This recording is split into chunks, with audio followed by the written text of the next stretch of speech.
یک کشباف به صورت مضربی از 3 هست، 2 تا رو هست، یه دونه زیر، 2 تا رو، یه دونه زیر. رج بعدم هرچی میبینی میبافی. رج بعد که میخوای ببافی 2 تا رو، حالا زیرو رو که میخوای ببافی از کنار زیرو یه دونه میگیری میندازی سر میلت میبافی و دونه بعدی رو برش میداری. رو که رو بافته میشه. دوباره زیر که دونه کناری رو ور میداری میندازی سر میلت میبافی، یه دونه بعدی رو میبافی و 2 تا رو بافته میشه. دوباره یه دونه میندازی سر میلت میبافی و دونه بعدی برداشته میشه. به همین حالت تا آخر میری. یه دونه میگیری میندازی سر میلت، دونه بعدی برداشته میشه. این مدل باف تا آخر همینجور هست.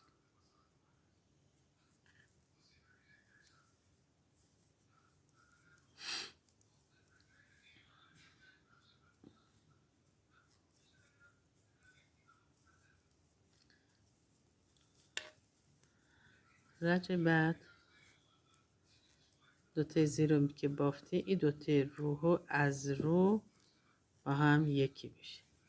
2 تا زیر، این دوتا که حالت رو داره از رو 2 تا یکی میشه. این بافت به همین حالت هست. زیر بافت در 2 رج بافته میشه. یه رج 2 تا زیر، یه دونه رو هست رج اول، 2 تا زیر، یه دونه رو. رج دوم مدل رو پیاده میکنیم.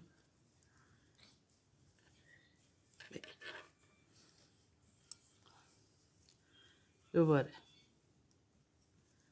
2 تا رو، یکی زیر هست، یه دونه از کنار زیر رو میگیریم میندازی سر میلت و از زیر بافته میشه، دونه کناریش برداشته میشه. 2 تا رو، این دونه از کنار کار گرفته میشه بافته میشه و 2 تا رو. پس این کشباف از 2 رج مدل تشکیل شده. یکیش که همین حالتی که از کنار زیر رو برداشته میشه و زیر بافته میشه و رج بعدی هم که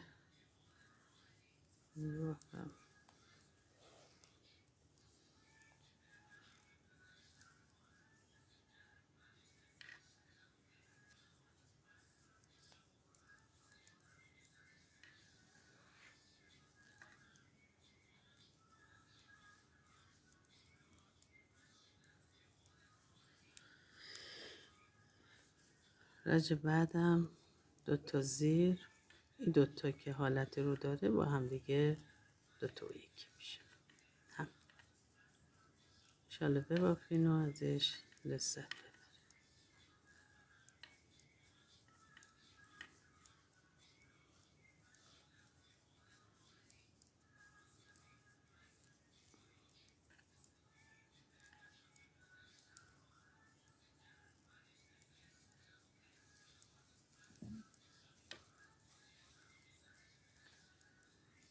بافت شما به این حالت، این بافت برجسته و قشنگ.